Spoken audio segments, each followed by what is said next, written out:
öncə də 17 yaşlı Elgün İbrahimovun ölümü ilə bağlı Baş Prokurorluq və Daxili İşlər Nazirliyi birgə məlumat yayıb. Bildirilib ki, mayın 12-sində baş verən hadisə ilə əlaqədar təxirə salınmaz istintaq və əməliyyat axtarış tədbirləri həyata keçirilir. Habelə hadisənin iki tərəfli və hər tərəfli və eləcə də obyektiv araşdırılması məqsədi ilə zəruri ekspertizalar təyin edilib.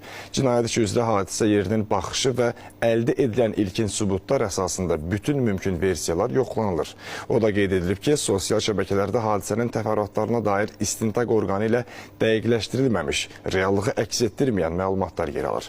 Bu cür əsassız və dəqiqləşdirilməmiş məlumatların tirajlanması, ictimaiyyətin obyektiv və doğru informasiya ilə təmin olunmasına xələl gətirməklə yanaşı süni ajiotaja səbəb olur. Sosial şəbəkə istifadəçilerindən həmçinin ictimai fəallardan xahiş olunur ki, istintaqın gedişinə mane ola və cəmiyyətdə çaşqınlıq yarada biləcək informasiyalar yaymasınlar deyə birgə məlumatda qeyd edilib.